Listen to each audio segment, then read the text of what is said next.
mestrado na Unicamp, deixa eu voltar um pouquinho para trás, bem 1970, anos 70. Eu fiz o mestrado em 74, primeira turma de mestrado da Unicamp, fiz doutorado em 77, 8, primeira turma de doutorado também. Então acompanhei a formação da Unicamp como uma escola de pós-graduação e como uma referência para vários assuntos, mas particularmente para a teoria econômica, que é o nosso tema aqui. Esses insumos, digamos, de teoria, no início dos anos 70, jogando um pouquinho mais para trás ainda, no início dos anos 70, a economia heterodoxa era essencialmente neo-ricardiana e marxista. A economia heterodoxa era essencialmente alguma combinação de Marx com alguns autores neo-ricardianos, enfim, basicamente Sraffa, né? Sraffa e seus seguidores, Garignani, Basile e outros. Na Unicamp havia um peso relativo maior para o enfoque marxista do que o neo-ricardiano. Na verdade, havia professores dos dois tipos, mas havia um peso relativo também entre professores maior, não só na escola em si, mas entre professores também um peso relativo substancialmente maior de pessoas de formação marxista do que de pessoas de formação neo-ricardiana. A ponto de que os neo-ricardianos da casa eram vistos com certa desconfiança, porque não eram muito considerados muito autênticos ou coisa assim. Havia sempre uma desconfiança em relação à possibilidade de juntar, de articular, digamos, né, de uma forma coerente o enfoque marxista com o enfoque neo-ricardiano. Eu concordo com isso, eu também acho isso. Depois de muito estudo, evidentemente, de ter feito mestrado e doutorado lá, ter lido muita coisa, eu tendo a concordar com isso, que não dá para misturar muito, não. Mas havia uma terceira linha interessante, que marcou muito a minha formação e eu acho que também marcou essa migração, não é bem migração, essa influência da Unicamp sobre a UFRJ, da fundação do mestrado da UFRJ, que é o enfoque keynesiano. Na verdade, são dois autores de referência, o Keynes e o Kalecki. O Kalecki veio na bagagem do pessoal que fez mestrado na Escola Tila e dos professores que tinham dado aula na Escola Tila, que é do Chile, né? Na época o pessoal saiu de lá imediatamente antes do golpe contra o Salvador Allende. O pessoal formado na Escola Tila tinha cursos do Kalecki. Eu não sei exatamente se tinha ou não tinha cursos sobre o Keynes, não tenho certeza. Tem gente aqui que é da Escola Tila, sabe mais do que eu. Mas o Kalecki com certeza é um autor de referência, até porque é um enfoque em parte keynesiano e em parte marxista também. E não é bem isso, mas não dá tempo aqui de aprofundar. É mais ou menos isso. Na verdade, é um autor muito próximo do enfoque keynesiano que, sobre alguns aspectos, parece marxista sem ser de fato. É na formação, mas não é na análise, na estrutura de análise. Então tem essa terceira vertente que eu acho que foi extremamente importante na minha formação e também na sequência, nessa transferência, digamos, intelectual que ocorreu da Unicamp para cá, para a UFRJ. Talvez faltasse naquela ocasião professores na UFRJ com uma bagagem keynesiana mais específica, menos eclética. Com o tempo isso foi sendo suprido. Na mesma época que eu entrei, entrou o Fernando Cardini também. Então você passa a ter, a partir de 94, a corrente keynesiana da UFRJ se torna também importante, uma referência nacional. E finalmente existe uma quinta influência, uma quinta corrente de pensamento heterodoxa, que eu trouxe na minha bagagem, mais por vontade própria do que por ter aprendido isso na Unicamp, mais por pesquisa própria, melhor dizendo, do que por ter estudado na Unicamp, que é Schumpeter. E um pouquinho mais recentemente, já no início dos anos 80, quer dizer, eu já tinha terminado o mestrado e doutorado na Unicamp, início dos anos 80, tendo tido contato com autores neo-schumpeterianos, principalmente Nelson e Winter, que escreveram um livro famoso deles, chamado Enfoque Evolucionário da Teoria Econômica, em 1982. Eu não incorporei a minha tese, porque minha tese levou 3 anos para ser feita e eu sou da tese de doutorado. E eu incorporei Schumpeter, mas não os neo-schumpeterianos na minha tese. Se tivesse um pouquinho mais de tempo, teria incorporado. a minha orientadora não reprimiu o tamanho da minha tese, por isso estou dizendo que eu teria incorporado. É uma coisa de maluco, porque eu já tinha 1000 páginas. Mas foram deixando eu escrever, escrevendo. E aí eu teria incorporado realmente, mas não incorporei porque não dava mais tempo. Aí eu fechei a tese e defendi em 83 de dezembro. Então, Schumpeter e a sua sequência moderna, evolucionária, na linha mais micro, que é o enfoque neo-schumpeteriano, isso aí não tinha muito na Unicamp, hoje tem um pouquinho mais do que zero, mas a UFRJ é bem mais forte nisso, com certeza, e é uma coisa que foi criada aqui, foi incorporada aqui espontaneamente. Eu me lembro, especificamente, no Instituto de Economia Industrial já havia um schumpeteriano importante, que exerceu muita influência, que era o Zé Tavares Araújo Filho, Júnior, desculpa.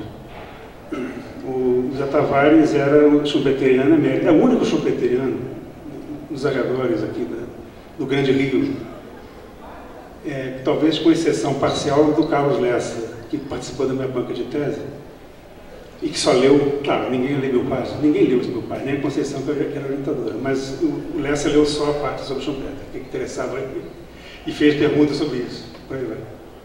Mas, com exceção parcial do Lessa, que ele não tinha ido muito fundo no Schumpeter, apenas tinha interesse,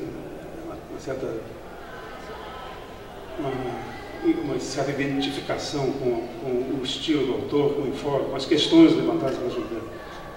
Embora fosse um autor conservador, com certeza muito conservador para todos nós, inclusive para o próprio Lessa. Mas, independente do conservadorismo político, etc., era um autor de referência importantíssimo, inspirado pelo Marx. Um discípulo do Marx conservador, isso existe. Um discípulo conservador do Marx. Então, essas eram as grandes linhas que eu me lembro, assim, heterodoxas, que marcaram a minha formação e marcaram também a UFRJ. Quando eu entrei, essas linhas já estavam aqui. Eu não inventei nada, eu apenas dei sequência, ajudei a consolidar e tal, mas já existia. Em comparação com a Unicamp, eu acho que eu senti uma diferença positiva. Aliás, eu vim saindo de lá, eu não apenas entrei aqui por curiosidade, eu vim saindo de lá. Então, eu mais ou menos já sabia o que eu estava deixando para trás e sabia onde eu estava entrando. Sabia uma coisa importante, eu já sabia o que eu ia encontrar aqui e quero dizer que é muito positivo. É um ambiente acadêmico, vamos dizer, aberto, um ambiente muito aberto, sem hegemonia definida. Então, é um ambiente no qual essas diferentes correntes heterodoxas podem coexistir, evidentemente sempre com algum tipo de atrito, alguma competição, mas a competição é sempre bem-vinda, sempre positiva, não há nada errado com isso. E também, por que não, com enfoques ortodoxos que existem na casa. Um exemplo está aqui, erroneamente do meu lado esquerdo, ele não está à minha esquerda, meu ex-discípulo, convertido ao mainstream, o Antônio Lixo, foi reincidente, inclusive, ele foi me orientando na Unicamp, no mestrado e no doutorado. Você vê que a orientação não quer dizer nada, cara, não tem a menor influência. Exatamente, eu sei que é culpa sua, minha que não é. Mas, então esse ambiente eclético é muito positivo.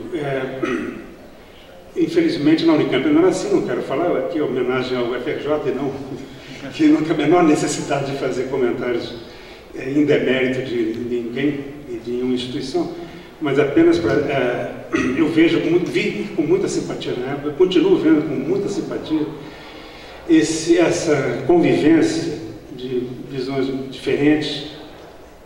Se dá ou não dá sinergia, não importa. Isso é uma falsa questão. O que importa é que dá espaço para as pessoas se desenvolverem, se expressarem e terem o seu trabalho acadêmico.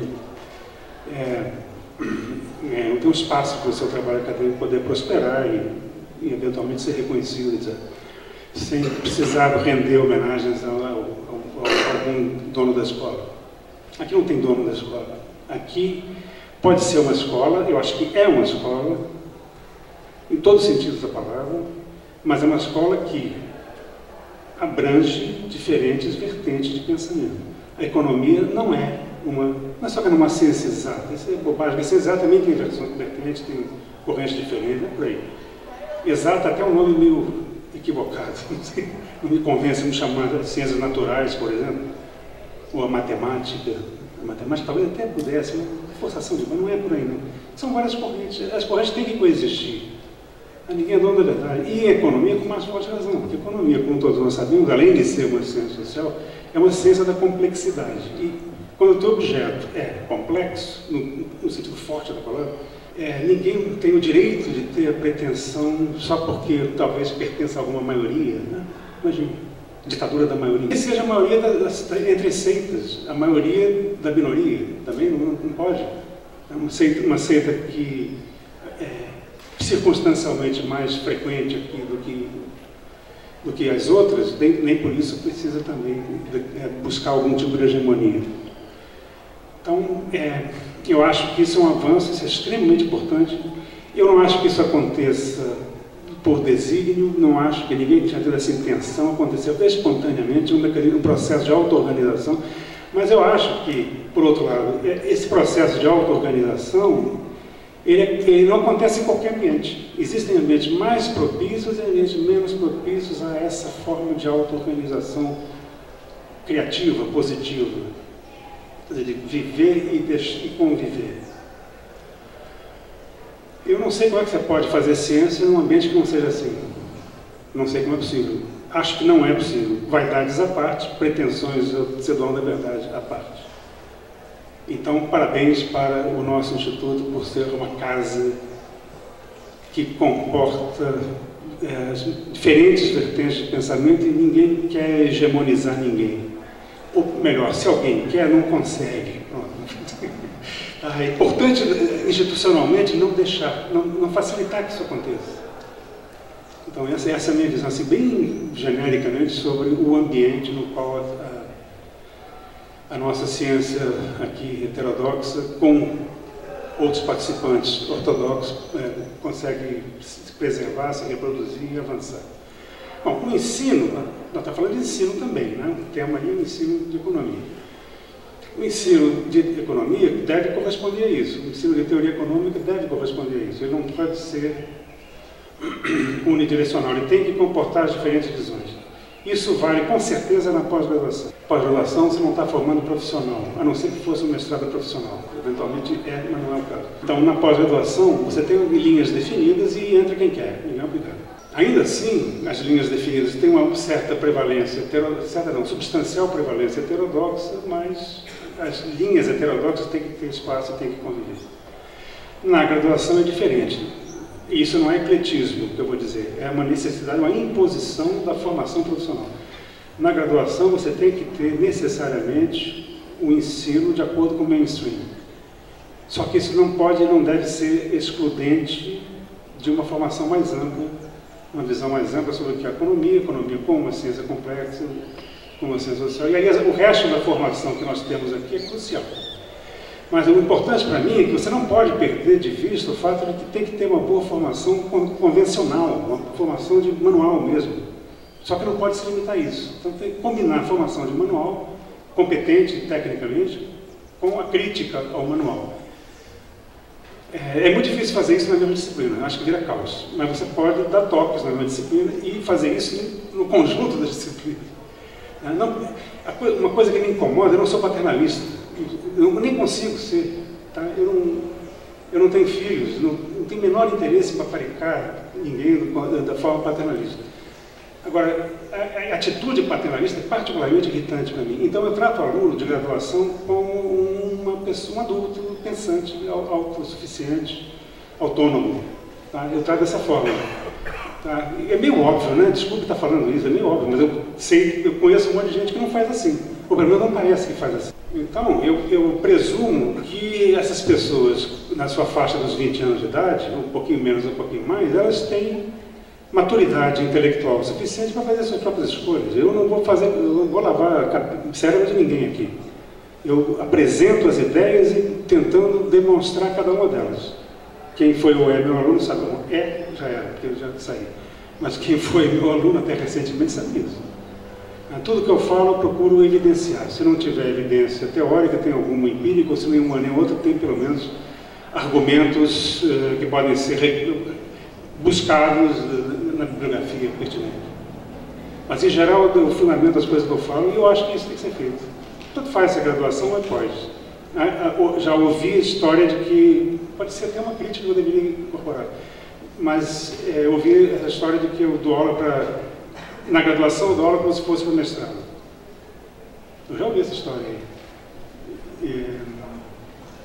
O que isso quer dizer? Não sei. Eu tentei entender o que era, eu não entendi, pode ser que tenha alguma coisa mais importante por trás, mas eu desconfio que é um certo paternalismo. E eu não gosto de paternalismo. Eu trato o aluno como uma pessoa inteligente que tem amplas condições de entender começo, meio e fim de tudo que está sendo dito. E se não tem ainda, insiste, volta para o assunto, tira quantas dúvidas for necessárias e joga a bibliografia para ler. Se não lê, é problema dele. Perdeu a oportunidade. Mas tem a bibliografia ali para ler, se quiser.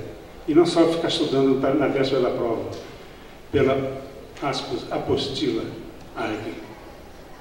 Ou que outro nome queira, caderno daquela aluninha que senta na primeira fila. Sem crítica a ninguém em particular aqui. Né? Mas tem sempre aquela aluna super competente, que vai em todas as aulas e anota tudo. E pronto, todo mundo estuda pelo caderno dela. E fica nas chaves, inclusive, está me lembrando aqui. Tudo bem, isso faz parte do jogo. O aluno é aluno, está certo? Agora, esse jogo é o jogo de passar de ano. Mas tem um outro jogo mais profundo que é o de aprender, aproveitar a oportunidade, pensar no futuro. Né? Quando você vai ter outra oportunidade de estudar coisas relevantes, né? Sem que tenha um patrão explorador querendo que você termine o serviço para ontem. Então, é isso. Agora, perspectiva. Acabou meu tempo. Mas eu falei um pouco de retrospectiva, para mim está bom já. A perspectiva é continuar como está. É isso. E aprofundar, claro. Sempre aprofundar. Continuar, não é ecletismo isso aí não, gente. O ecletismo tem uma conotação negativa. Eu quero tirar essa conotação negativa, porque eu não concordo, não acho que seja. Eu não acho que você tenha que ter uma linha justa que exclui as injustas. Não existe isso. Na academia não existe. Aliás, não sei onde que existe, talvez em partido totalitário. Mas o que tem é você estar sujeito, e o aluno também estar sujeito, o professor e o aluno estarem sujeitos às mais variadas influências intelectuais. Se num primeiro momento gera ruído, dá confusão na cabeça, é assim mesmo. Eu também passei por confusão mental na vida. Fui fazer engenharia, aí saí, fui fazer economia, fui fazer direto no mestrado, claro. Perder tempo com aluno, desculpa todo respeito, perder tempo estudando graduação em economia, tá louco. Eu fui direto no mestrado. Brincadeira, hein, gente? Aí, eu ficava lendo aqueles manuais para fazer a prova da ANPEC. Eu fiquei horrorizado. Ainda bem que eu fui para uma escola heterodoxa. Fiquei horrorizado lendo manual de microeconomia. Macro ainda era mais simpático naquele tempo. A macro piorou muito depois, esses caras que o Lixa gosta, né? Piorou muito a macroeconomia. No meu tempo, quando eu estudei para a ANPEC, a macroeconomia tinha um foco essencialmente keynesiano. Claro, uma besteira em SLM, as besteiras keynesianas. Mas, de qualquer forma, o manual tinha Keynes e era inteligível, era legal, interessante. Né? A micro é um desastre completo. Vem da engenharia. Isso aqui não pertence ao mundo real, é uma fantasia, é um mundo virtual. Eu fiquei chocado, quase desisti. Mas, não, eu estou indo para uma escola heterodoxa. Deve ser para criticar esse troço aqui. Porque as minhas leituras de economia eram de economia brasileira, de Marx, outras coisas. Não de leitura de manual, fiquei chocado. Mas aí, disciplinadamente, fui em frente. Então. Agora, economia é assim mesmo, não é ciência, não é uma ciência, é uma ciência da complexidade. Então, você tem que ter acesso às múltiplas influências e não se deixar convencer facilmente. Né? Não se deixar convencer. Ceticismo é tudo. Professor, não acredite em nada que o professor disser para você, nada. Porque a relação não pode ser uma relação de crença. Na melhor das hipóteses, é uma relação de confiança temporária. Assim, eu confio até descobrir que ele está falando besteira. Agora, como é que você descobre que o professor está falando besteira? Fazendo crítica. Né? Aqui eu sempre falo, cartesianismo moderno só pode ser o critico logo existo. Aliás, dizem que está mal traduzido. Na verdade, cogito ergo sum quer dizer justamente duvido, logo penso, logo sou. Né? o duvido. Pensar é duvidar, é questionar, certo? Então é isso, nós temos que praticar isso diariamente. Professores e alunos. Na ciência da complexidade, a gente não tem verdade nenhuma, é tudo provisório. Agora, a gente, por outro lado, nada impede que a gente saiba também o que vai deixar de lado. É importante. Por exclusão, vamos tirando fora coisas que não avançam, não tem valor científico, não tem fundamento, não tem aderência ao mundo real, entendeu? Uma fantasia de universo paralelo. A gente vai tirando essas coisas fora para ficar com um conjunto de referências que podem nos ajudar a avançar o conhecimento. Eu acredito que é isso. Então, cada um que pertence às mais variadas correntes aqui está fazendo isso e deve continuar fazendo isso. A minha sugestão aqui para casa, eu acho que muita gente acha isso que eu vou falar agora, eu não sei como é que resolve, a única coisa que falta, na minha opinião, é mais interação. Tá? Os espaços de seminário, de debate, são espaços que só não ficam mais vazios porque os alunos de pós são obrigados a participar. Não sei se é ainda assim, mas era assim. É no chicote. Então não dá, né? Os professores têm que participar, mas eu faço autocrítica também, eu participava muito pouco. Tá? Então é preciso participar mais, criar mecanismos, não sei quais exatamente, tem que pensar sobre isso. Não tenho receita para isso. Mas o que eu sinto falta aqui é isso, essa multiplicidade não é só para cada um ter o seu espaço de sobrevivência e ser respeitado dentro desse espaço. É também para interagir. Porque a universidade tem que ser assim, né? Tem que haver interação.